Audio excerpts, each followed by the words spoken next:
सियावर रामचंद्र की जय।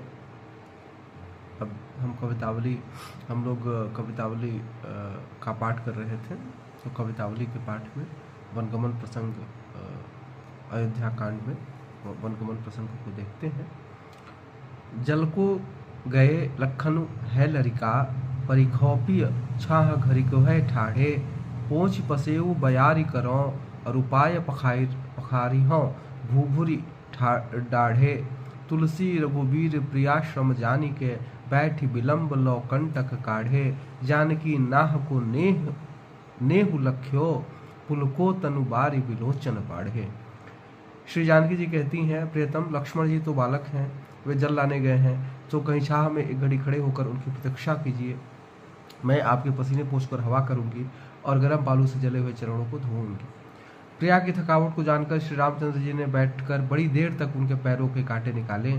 जब जानकी जी ने अपने प्राण प्रिय प्रेम को देखा तो उनका शरीर आनंद से रोमांचित हो गया और नेत्रों में आंसू भर गए। ये श्री राम जी का अपनी पत्नी के प्रति प्रेम है, यह गार्हस्थ्य प्रेम है।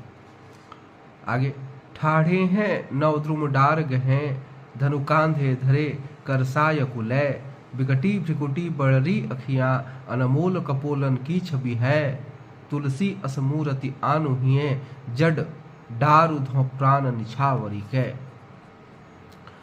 अर्थात शमसी कर सांवरी देह लसै, मनोराशि महा तमतारक में।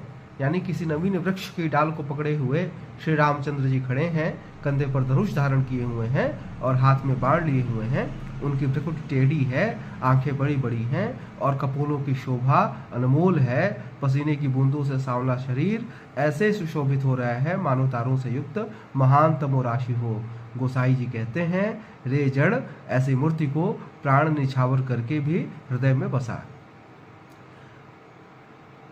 जलज नयन जल जानन जटा है सिर, जौवन उमंग अंग उदित उदार हैं, सावरे गोरे के बीच भामिनी सुदामिनी सी, मुनिपट धारें उर फूलनी के हार हैं, करनी सरासन सीली मुख निशंक कटि, अति ही अनुप काहु भूप के कुमार हैं, तुलसी बिलोक के तिलोक के तिलक तीन, रहे नर नारी जो तेरे चित्रसार हैं।